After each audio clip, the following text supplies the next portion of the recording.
Judge Jarvis, after serving as a state court judge, why did you want to become a United States District Court judge? Well, it is the best judicial position that a person can have, maybe in the world. If you like people at this level, you deal with people all the time. Of course, the best job in the world probably is the Supreme Court in a lot of people's minds, but here you're dealing more with people. And you have this wonderful support, two law clerks. And when you're chief judge, you have 3 law clerks. And thank goodness you do, because there's a lot of, the work here is much different than it is at the state level, because you got many more problems at the federal level. You got more law that you've got to know. You got to know the state law, and you got to know the federal law, and you got problems you just never dreamed of. And it's very stimulating. It's fun. It's really fun. And it's everything I thought it would be. And you don't have politics. You don't worry about politics. You're appointed. You just worry about doing what's right. And you can't beat a deal like that. There's really no pressure about anything other than the job at hand. Nothing outside influencing you, nothing. And you've got wonderful help. I've had the same law clerks ever since I came here. And they both practice law. They're both mature gentlemen. They know what I want. They can read my mind. I can read theirs. And I've chosen, well, I had no choice in the beginning. I didn't have time to train a law clerk. Of course, we all learned together. Who was your first law clerk? Well, Cliff Rogers and Tom Slagle, and then I had Judge Taylor's law clerks too, were helping me.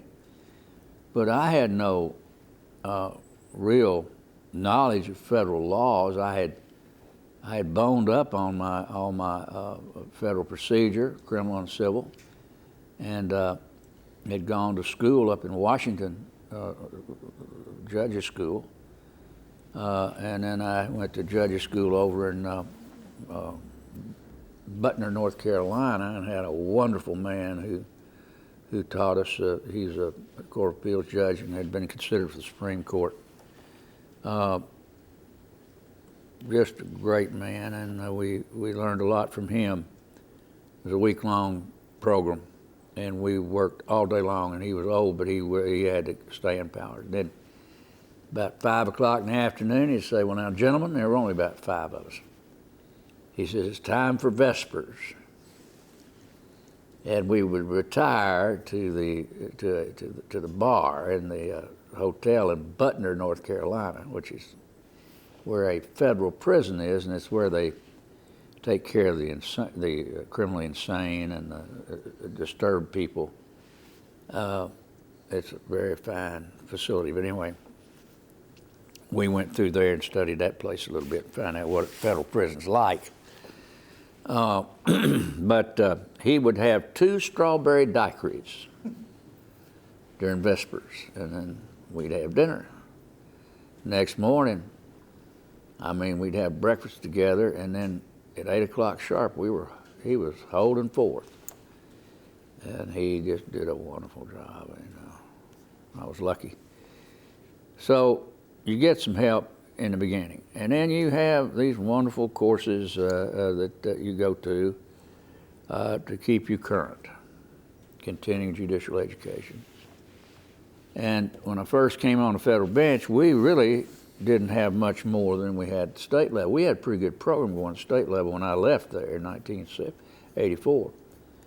As Paul Summers said in his tape, he'd worked hard for that, and he had worked hard on our salary too, and we had pretty good salary then. But being a federal judge is, if you want to be a judge, that's what you ought to be. It's what you want to be. And I'd always wanted to do that. I don't know why, but I thought, well, what I want to do is do it like I think it ought to be done. I think, having tried cases as a lawyer and as a judge, for many years I knew pretty much how to do it, but in the way that I thought it ought to be done, and that's be patient and courteous and be prepared and be a good listener. A good listener. How has the job of a district judge changed from your first day to now? Well, I'm not near as busy. These new judges here are not near as busy as I was when I first went on the bench. I mean, we were busy. I tried a lawsuit every day for 2 years. Every day I was in court. It just tremendous. And my clerks were working like crazy, and my secretary, and we were new at it, and we just really, it took us a long time. I mean, we worked long hours, but we loved it. It was really good, I mean, it was, I got along with my clerks real well, and they, been lucky to have two good clerks. Then I've had a couple of other clerks, John Owings, who's down here he helped me a while, and then I had Scarlett May, who's now house counsel for the Ruby Tuesdays restaurants, and she was a jewel, really a jewel. It's the only female I've ever had, but she knew how to handle me. She's a wonderful girl. She's a Burkhart. The Burkharts, they're bright and they're crazy. Now, there came a time when you became the chief judge for the district. Yes. And what is the job of the chief judge? Well, the chief judge, you handle all the incoming correspondence from the administrative office of the courts. There's a lot of it. And you go through it every morning, and you forward what you think the other judges ought to really are interested in. Try not to burden them with a bunch of paper. Now it comes in on a computer. That's how it's different now. And it goes to all the judges in the district. Then in those days, when I was chief, we assign cases. Assign cases. That's the only power you really have. Chief Judge of Supreme Court, same way. He can assign cases. I never signed any cases unless we had a recusal, and then I had to assign it to somebody else. But we, in this district, the Chattanooga boys handled what they could handle, and we handled what we could handle, and filed in Knoxville and Greenville the same way. But when I first came on, I was trying cases in Chattanooga. I tried some big cases in Chattanooga involving lawyers and cocaine and young girls, and I spent a lot of time down there. Incidentally, the man that I tried, one of them, now is a general sessions judge in Chattanooga, Hamilton County. Another story, interesting case. Tried a big case down there one time involving the Bradley fighting machine. It's a half-track kind of a vehicle, and it's got a lot of armament and guns on it and stuff.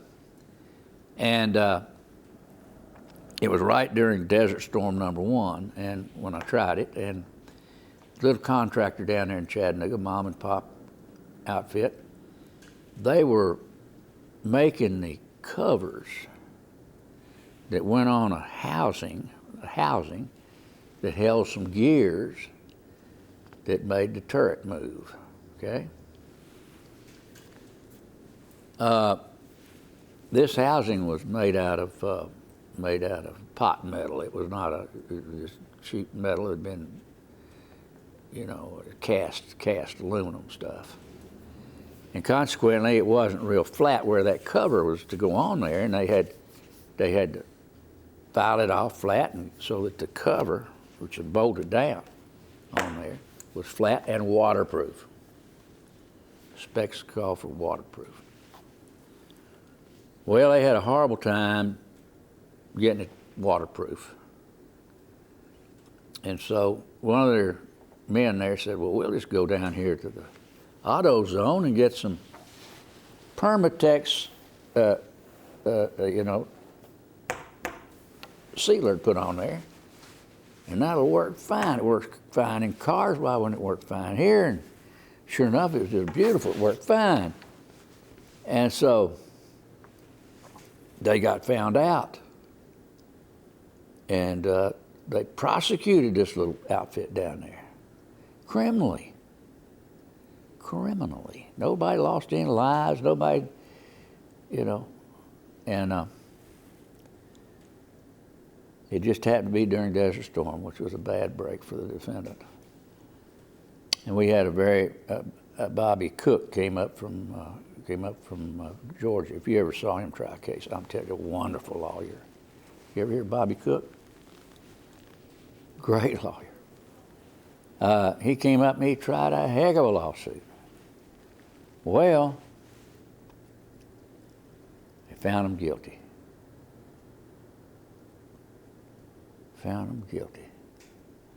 And I had to sentence him to prison under the guidelines.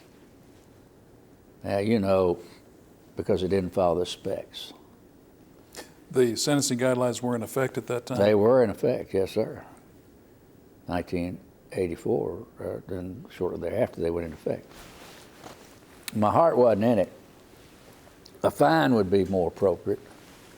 What do they do? What do they do to General Electric and General Motors and all these big outfits that don't follow the specs exactly? They don't put their executives in prison.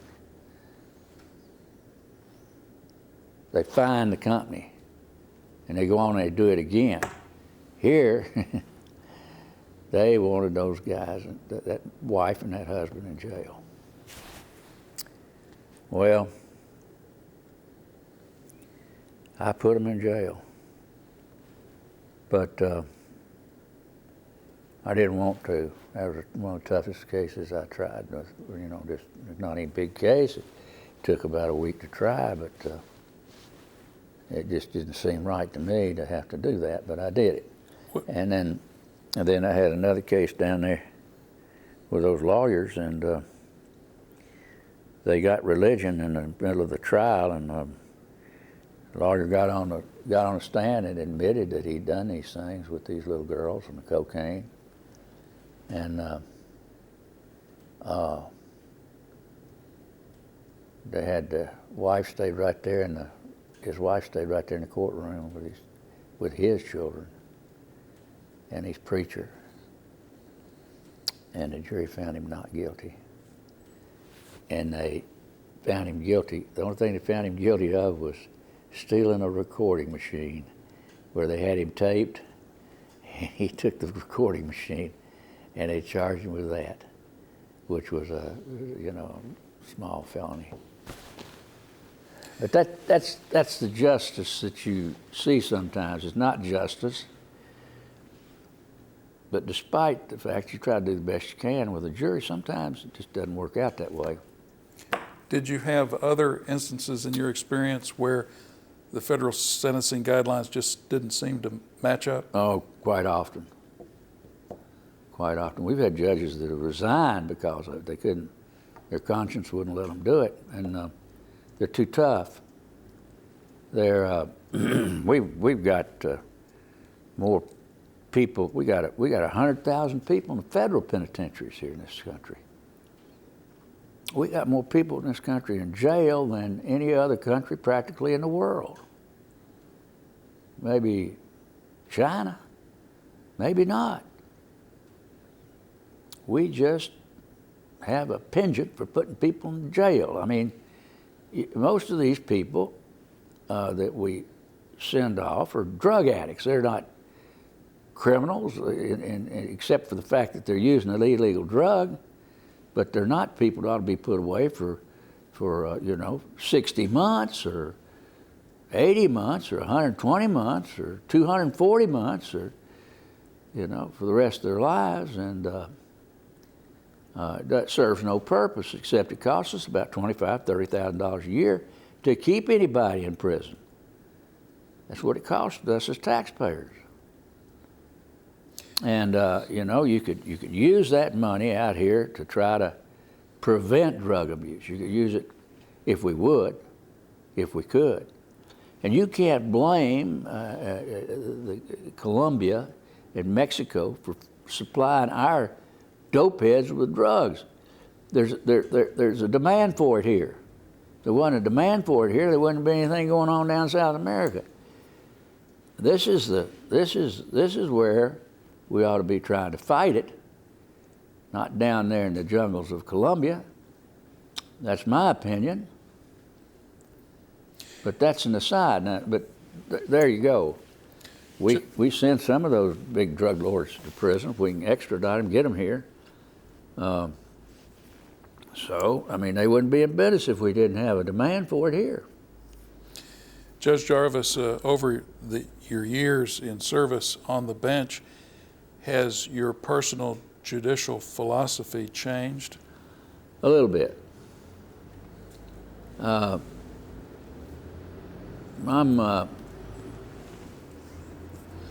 guess you could call it philosophy. I'm a little more lenient now than I used to be. Why do you think that is? Well, I've just seen so much of it that I've changed my mind about a lot of things. And I've tried to keep my mind open all the time. That's another thing the judge needs to do. He needs to keep she needs to keep your mind open and be open to suggestions, be open to changes, and not be hard-headed. Do you think it's hard as a judge to keep your mind open?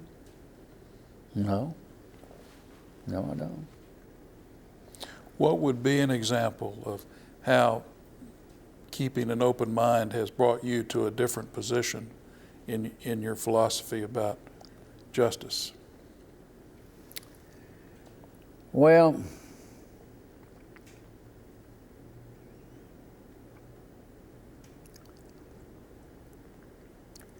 people make mistakes. Everybody makes mistakes.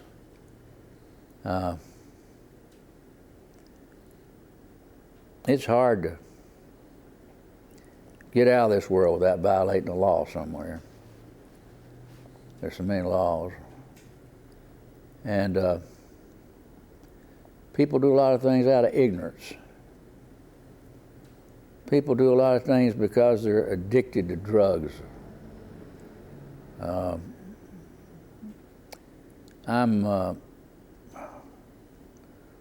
I'm more understanding about that now than I used to be.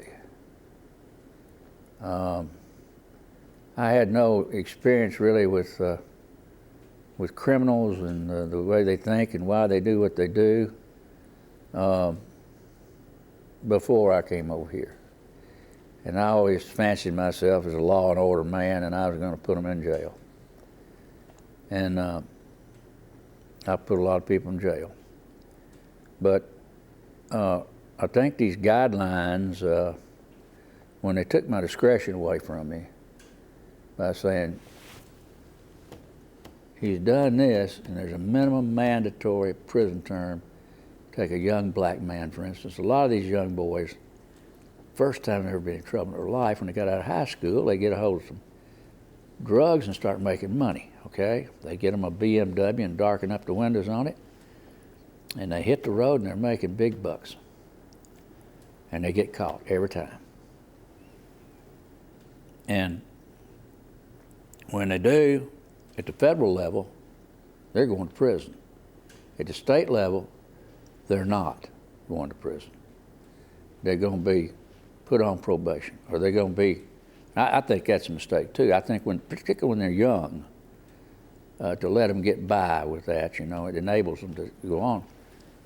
And I think that's another problem with our system, is the federal system doesn't get involved until it gets real big. And then they get involved.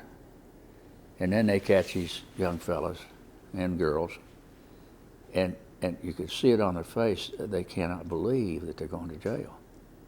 Can't believe it. They've been through the state system. Nobody did anything to them. And now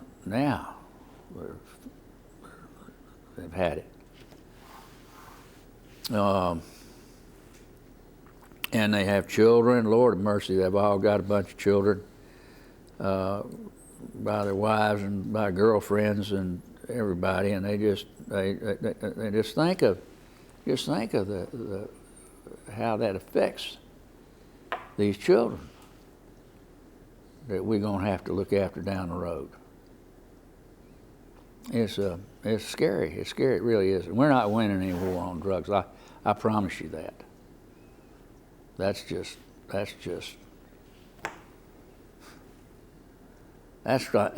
about as hard as trying to make a democracy in Iraq. It's foolhardy. It really is. I mean, you can't change people, and that's what you got to do.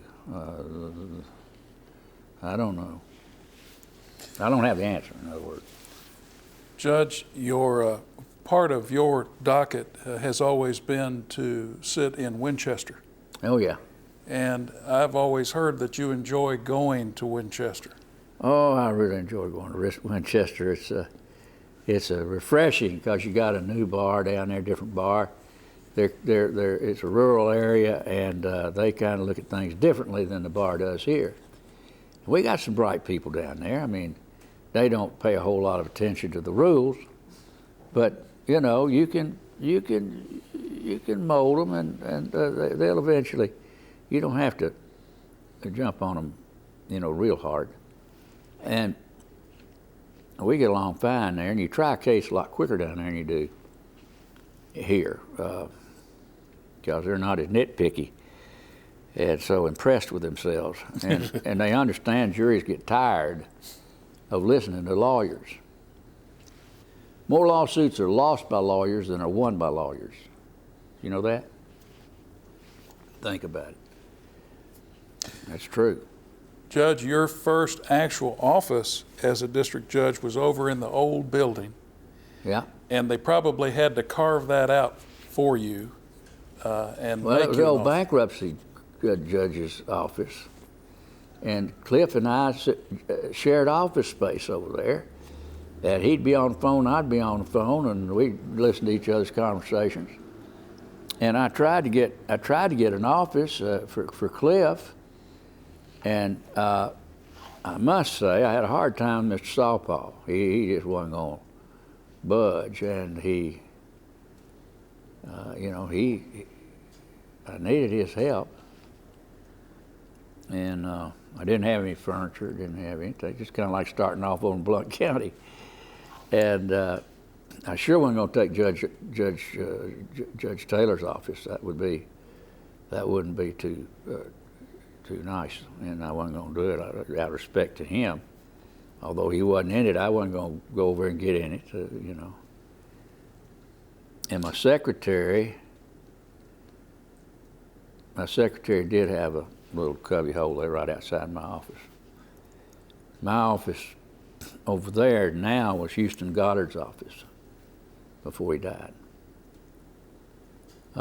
Nice office. Finally got Cliff situated outside there so we didn't have to listen to each other. So it was an interesting time, boy. I'm telling you, it was a wild place over here, trying to learn how to be a federal judge, and all those cases piling in there, and why, it was so bad I didn't have a nervous breakdown. I got a divorce, and everything else was awful. It was a terrible time. In a way, in another way, it was just it was a lot of fun too. the time came to consider new facilities for the federal court. How did that come about?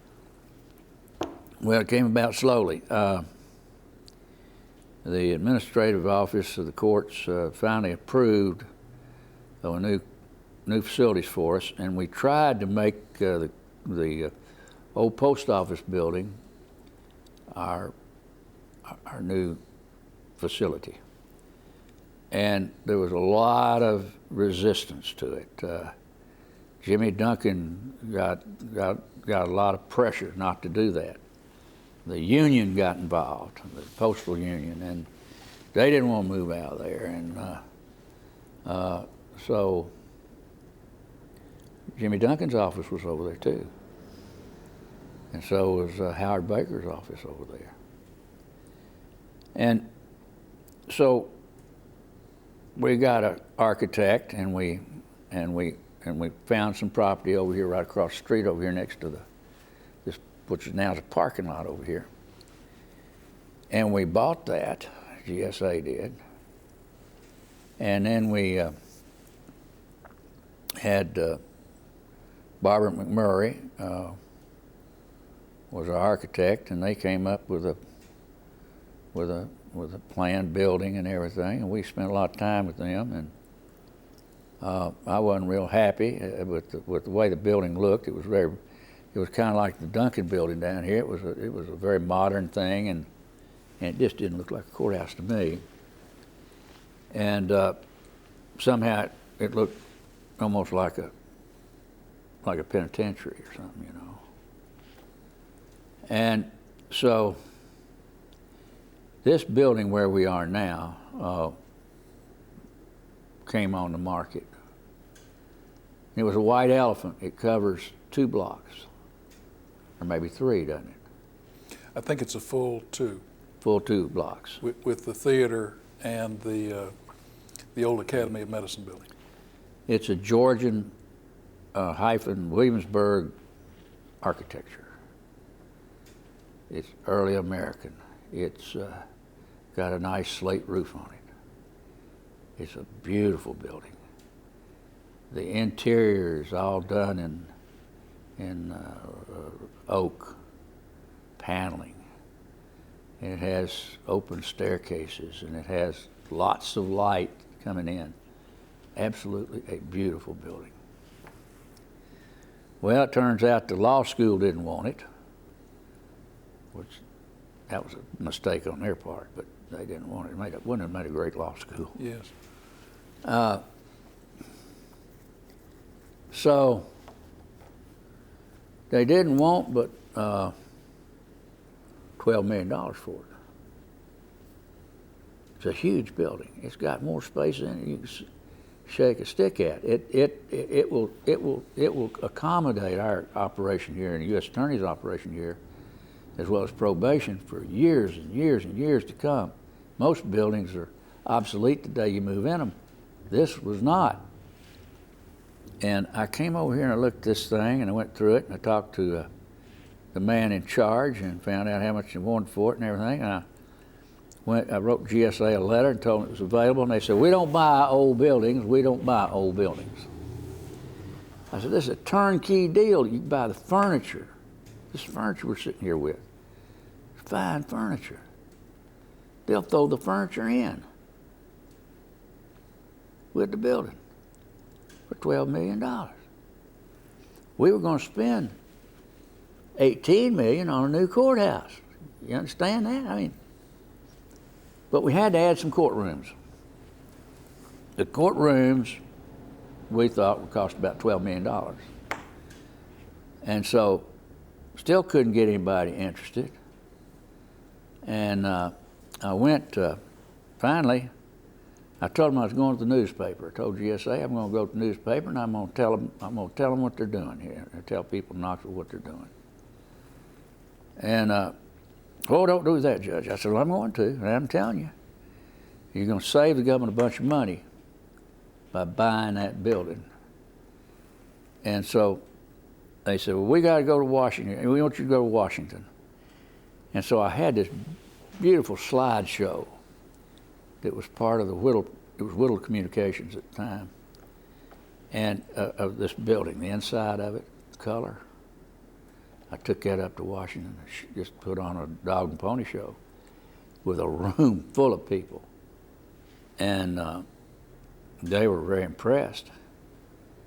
And then coming back, I flew back with Jimmy Duncan from Washington. And he and I put our heads together, and I said, Jimmy, if you'll just help me a little bit, we might be able to get that. Well, I don't think we could do that. I said, Jimmy, just recommend it. And you bring your office and move it in that building. It'd be wonderful, right on the ground floor. Well, he thought it over and he decided, well, yeah, that's a good idea. So he got behind the deal. And then I called Howard Baker and talked to him. I said, now, Howard, wouldn't that make a nice building with your name on it? I said, that can happen. Oh, he thought that was nice, you know. Good. And so when you get Howard Baker and Jimmy Duncan behind something, it's by George going to happen. And it did happen. I make a long story short. It was a long, drawn-out affair, but we got it done, and then we went about designing the courtrooms with the available space, and we added some space there in the front there, and we got it all done for about $21 million, and a little bit over what the original budget was, but my goodness, we got much more building. And everybody said, well, you can't do that. Well, by George, we did it. And I guess that's one of the things I'm most proud of is getting this building. I worked hard on it. Put me in the hospital a couple times with a heart problem, but I got it done. Has the building won some awards? Oh, yeah, it's won a bunch of awards. It has won the most prestigious award given for office buildings in the country. It won that the first year. And it's well known among the people up in the administrative office of the courts. They think it's a wonderful place, and it is. It ain't a prettier place around, I don't think, unless you don't like this kind of architecture. In your experience as a judge, we hear about this happening in other parts of the country, but have you had to deal with threats against your security? Oh, yeah, several times. I've had the marshal stay with me. At the time, I was getting a divorce. I can remember one time in particular, and I was living in a log cabin out in the sticks off Montvale Road in Maryville. And so this young marshal, who's now with the Highway Patrol, a good friend of mine named French, they sent French out with me to stay there, and I had a wood stove in there, see, and it was cold during that period of time. It was January, and I didn't have any chinking between the logs of that place. And you know, I had electric heat in the bathroom, and the rest of the place was heated with a wood stove. And I cut the wood and put it in there. As my present wife says, I had my hair shirt on. And so anyway, I lived like that. There wasn't another federal judge in the world lived like that. I had a pool table in there. It wasn't mine. It was just happened to be there. That's where I put my clothes. Howard, that place was so cold. In the morning when you'd wake up, you'd see the toilet paper blowing in the breeze. It was cold. Oh boy. This old French, he came in there and he looked all around. I said, now, that fire will be there in the morning, but it's going to die down. Now, I'll stoke it up in the morning when I get up, and it'll just come right back up. But if you want to stoke it up during the night, there's some wood. Well, heck, he's up all night stoking that fire, freeze to death. And so the next night he stayed in the car with a motor running out there. So he stayed there with me 3 or 4 times. And then one time I went down to the beach, and I had real interesting experience. Phone rang, and this Latin woman, said, I want to speak to Judge Jarvis. Well, now the phone is in the name of Sea Mountain Company. It's not in my name, not anybody's name. How did they know? See? And I said, yeah. Well, we need to, are you satisfied with the phone service? I said, I'm satisfied with the phone service. Is that why you're calling? Yes. Well, are you going to be there? I said, yeah, I'm going to be here a while. And I got to thinking. I hung the phone up, and I'd just gotten through trying a case involving a bunch of Mexican drug dealers, and I put them in penitentiary. Well, I was a bit concerned, I thought, and so I called the Marshal Service and told them about it. Oh, Lord, I said, we'll get right down there. That's not right. Something's wrong. And so they came down and stayed with me at the beach house, followed me and my family all around everywhere. Been there about a day, and we noticed a car pull up down there at the beach from my house, and it was full of, some Latino people. And they came down the beach. We watched them. They got down to my house, and they looked at my house, and they turned around and went back up, got in their car and drove off. Well, oh my goodness, they're coming after us. And so they got the automatic weapons out, and it was a Starsky and Hutch pair. They had a hopped up Pontiac Trans Am that they confiscated from some drug dealer. They had that there, they had these guns. Heavily armed boys, they were having a time. And my kids were all upset, and they were sleeping downstairs. One would sleep while the other one watched. And then we saw that car again, and we followed it around, and they were staying right about 2 blocks from my house. Well, they called the sheriff. They got a SWAT team together. And so they went over there and raided that place. And they found a wife, a husband's brother, and the grandmother, and one child in there, okay? They were from Knoxville, Tennessee. They did have a Knox County license. We knew that. They were Latino people. But the guy was a manager of a grocery store here in Knoxville. He wasn't going to do a thing to us, It scared the heck out of them. I know it did. And it was a complete false alarm. This shows you how you can get so wrapped up in things that you overreact. But if you hadn't reacted, somebody's head would have rolled. It's one of those deals where you're damned if you do, you're damned if you don't. I had that one time. I've had other. I got a thing from the Marshal Service yesterday about a fellow down in Rome County that's mad at me for dismissing a lawsuit. He's kind of a crackpot, Anyway, yeah, you get a few of them. I think I know who that one is. Do you? Did he sue you? No. We'll talk about that later. Okay, all right. Over the years, do you feel that you have been able to keep your lawyer friends? Sometimes judges find that hard to do. Oh, yeah.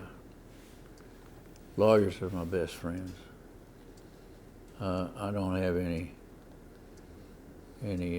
problem with that. And I had a lawyer one time accused me of, he said, we're just too friendly. You decide against me all the time. And I said, hey. He says, I believe we're going to have to quit being friendly. I said, well, I don't know what you're talking about. But I'm just being fair, you know. In my mind, that's what I'm doing. I'm not going to play favorites to you because you're my good friend. And I'm not going to fight against you because you're my good friend. But there's a problem, you know. I mean, and then people see judges with one or two lawyers, and they think, well, they're real close to them, and they're going to get preferential treatment and this, that, and the other. That's not true, I don't think. Well, it surely isn't with me. I hope, by golly, it isn't.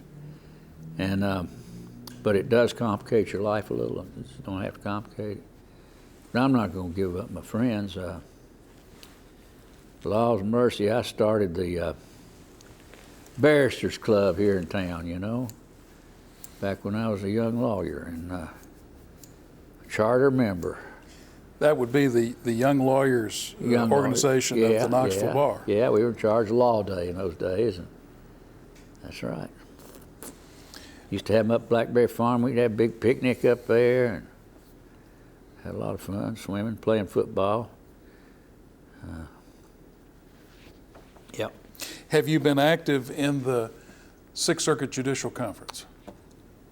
Yeah, I've been on the executive committee of the conference, and then I've been on in the national conference, member of the ethics committee of the Judicial Conference of the United States, and that was that was really a highlight in my experience here as a judge.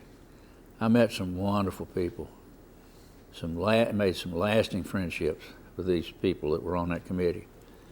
They're from all over the country, judges from all over the country. We were very, very close, and we'd hold these meetings that would last for days, and we'd discuss ethics, and we wrote opinions and for other judges. They'd send their questions to us about ethical problems, and we rewrote the Code of Judicial Ethics while I was there. I was on the committee for 7 years. We also went to some very nice places.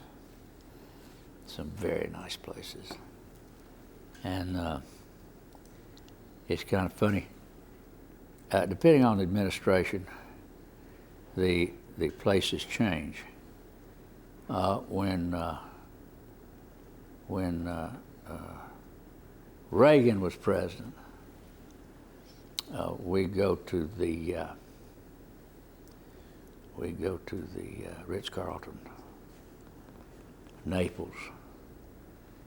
When Bush was president, we go to the Marriotts, and but we'd always go really nice places, you know, places that we go someplace where it's warm in the winter and cool in the summer. And then when Clinton was president, we went to some very nice places. We went, you know, to some independent resorts.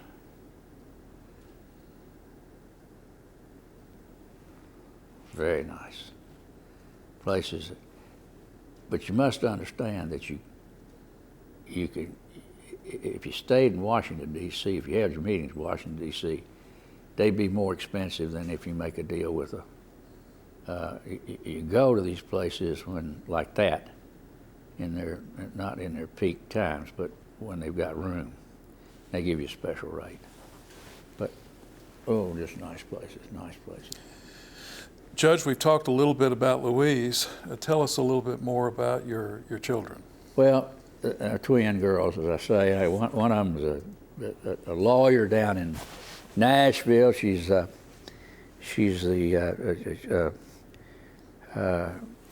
House Counsel for Dell Computer. That's Ann. Ann for Tennessee and for their international operations. She's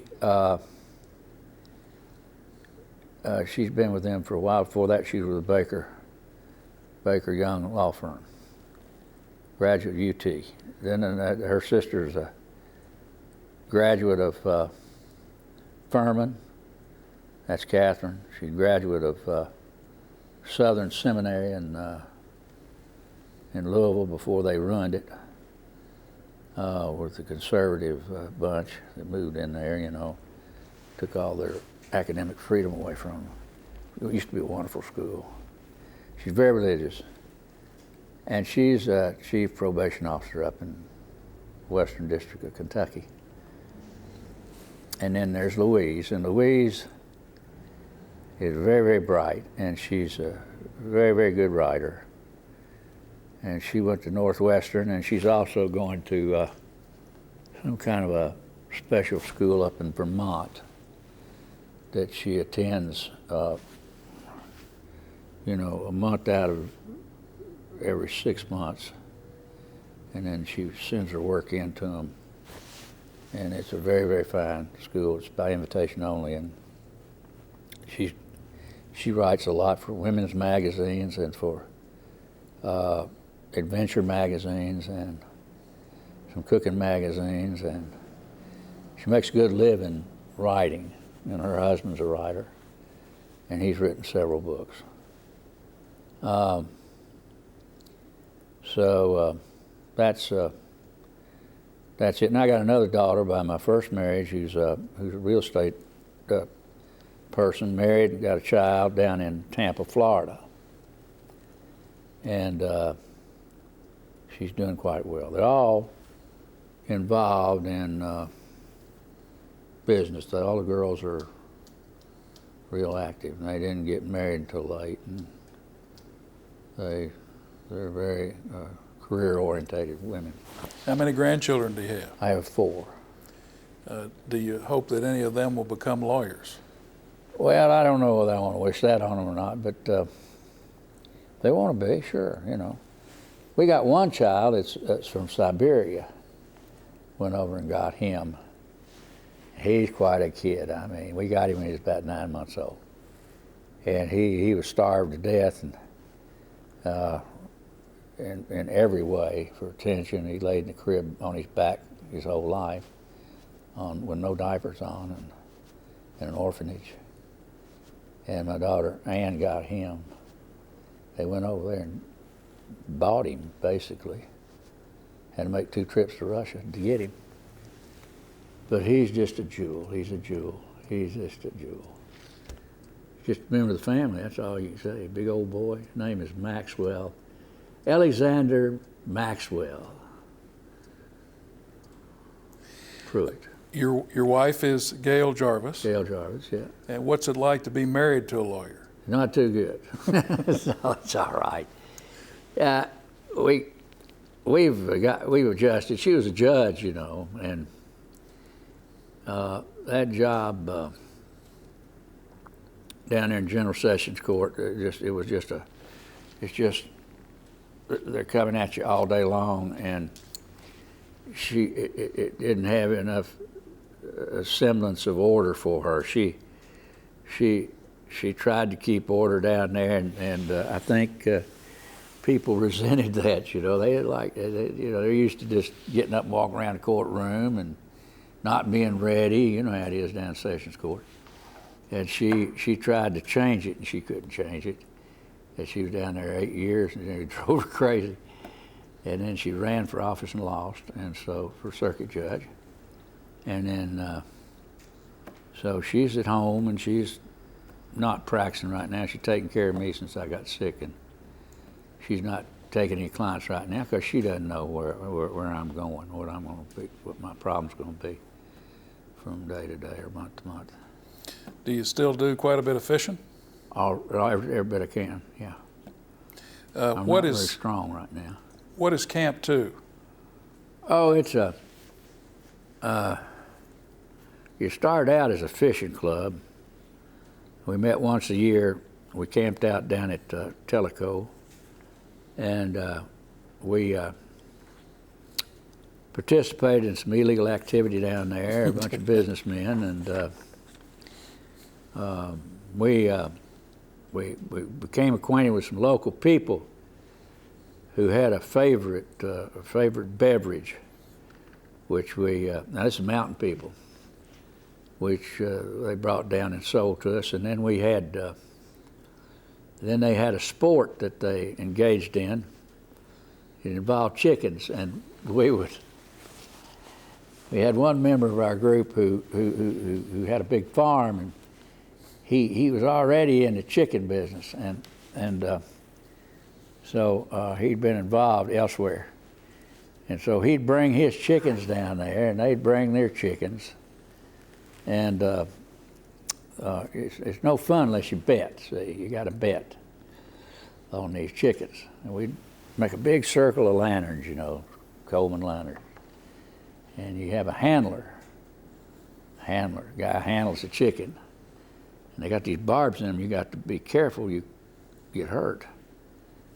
And you put them down and you spit on their comb, you know, and blow on them and carry on with them and get them all fired up. And then you put them down in the middle there, and they jump up and they hit each other and they fight. And sometimes to death, but not always. And then the next morning you get up and there's chickens in the trees and chickens everywhere. Roosters, all roosters, of course. Now, Miss Bernstein is frowning and she thinks that's horrible, and it was horrible, but you know, we don't fight them. We haven't fought them in years. We just did that when I was young. Now, and we used to fish all the time. We don't fish anymore, but it's just a group of businessmen, and just it's a social club now more than anything else. Judge, you have so many friends from different corners of your life, and you probably have lots and lots of stories about most of them. Most of them I can't tell. Shouldn't have told that one about the chickens. Do you have? I have, though. Do you have a favorite Ben Williamson story? Oh, I got many Ben Williamson stories. Ben was kind of my mentor. He always liked to have company, you know. As you well know, when he'd go out working, he'd grab you and take you with him. Come on, we'll go out here and do this, that, and the other. Well, once he captured you, you were done. I mean, maybe sometimes till after midnight, because he didn't want to go home, you know. And Ben and I, his birthday was in May, and one of his favorite stories was he and I went fishing up on Cherokee Lake, and I had this little old boat, 13 feet long, and Ben ain't no small guy. And we went up there, and we had some beer with us, and it was a hot day. And we went out there, and we went fishing, and we caught a bunch of bass. I mean, it was unbelievable. The water was up in the trees, and we'd take a black fly, and we'd throw it in there, and we'd just bring them out left and right. Well, Ben never caught that many fish in his life, and he was his fine birthday. We came in, and he said, I tell you, we get in there at that dock, we'll tell them we caught these things on a cherry drifter. Now, a cherry drifter was somewhat of a joke. It was a red thing that it would go on top of the water and had a spinner on it. And it wouldn't even catch a fish and fly to the moon. And we had a couple of them, and we brought those in there, and we told everybody that's where we caught those fish on that cherry drifter. And he loved it. They believed us. Yeah, he was a character. He was kind of like a Dr. Jekyll, Mr. Hyde fella. He was a kind man. He very giving, but yet he could be so unreasonable and so obnoxious. And he liked to harass lawyers. He'd call them up and just give them down the road. You know how he did. And people didn't understand Ben, but Ben was a darn good lawyer. He really was a good lawyer. That firm's a good firm. Paul Parker, and Paul taught me how to hunt and fish, and he was my personal mentor and advisor, and I loved him too. And I was Judge, really close to my firm. If you could give today's young lawyers some good advice, what would it be? Well, Howard, that's a tough question. I don't know if you told them to go out and be be civil to your fellow lawyer, they get taken advantage of. I'm afraid. That's a terrible comment to make, but that could be true. But I tell them to remember that when they're dealing with another lawyer or a court,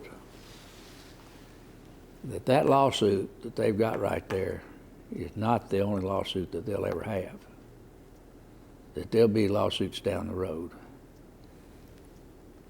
So what you ought to do is treat your fellow lawyer and treat the court fairly, and your fellow lawyer fairly. It's just a profession. It's not life or death. Be nice to each other, and be fair with each other. Don't take advantage of anybody unduly. Now, you're going to take advantage of people when you get in the courtroom. That's true, but don't tell somebody you're going to do something and then don't do it and then take advantage of them. Or tell the court something that's not true and lose your credibility with the court. Because once you lose your reputation, it's hard to get back. Your reputation is the most valuable thing that you have. It's really important. And you can lose it just like that. And you need to be careful with it and guard it and nurture it and promote it.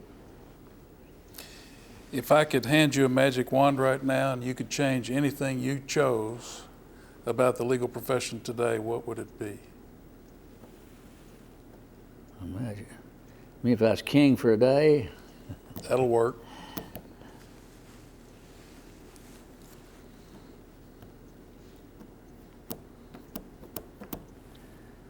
Well, nothing other than what I just told you, Howard. I just think we need to be nice to each other, and we need collegiality. That's important in a profession. Whatever happened to helping people, Helping people. Helping your fellow lawyer sometimes. Helping young lawyers. Mentoring them, when they make a terrible mistake, so you shouldn't have done that now. Even if they're the adversary, you can tell them afterwards. Be nice to them. Be nice to each other. I don't think, I may be wrong, I don't think doctors treat each other that way. Of course, they don't have an adversarial situation like we have. That's what makes our system so unique. In France, I was over there, they have that collegiality. They don't hit head on the lawyers too much. They're very, very civil in the courtroom. They wear robes, the lawyers do. A lot of women lawyers in France. They get their schooling actually with another lawyer. A lot of the schooling is following another lawyer around and kind of like the English do, barristers and solicitors. They don't have real adversarial hearings so much. The judge goes out and collects the evidence himself through help he gets from others, and the depositions the lawyers send in. And then he reads the depositions and hears the argument of the lawyers and then decides the case. There are not many jury trials except in criminal cases. It's a much more gentle, it's almost like mediating a way of doing things. They like to think they're much more genteel than we are, and maybe they are. Certainly, they've preserved their civilization by not engaging in fighting. And so they've got all that beauty still over there. Nobody's bombed them yet. Now, Howard, let's see. That's what I'd advise them. I don't know. Let me ask you one more question, Okay. and we're short on time. Okay. Recently, the James Jarvis Life and Law Award was created at the UT Law School. Can you tell us a little bit about that? Well, it is a scholarship fund set up by my daughter Ann and her husband, and contributed to by me, and it's a real honor to have my name on it. What we'd like to do is award someone a scholarship, maybe every other year, full scholarship, maybe every year if there's enough money, to somebody for law school after their first year. Someone who doesn't necessarily have the best grades. I've had so many lawyers say to me, I'd like to find a young lawyer that's got some common sense, who's got a personality, not an egghead. I don't want a scholar. I want a good guy that people like, and who does have enough sense to be a lawyer on top of that. Seems to be hard to get. And I think because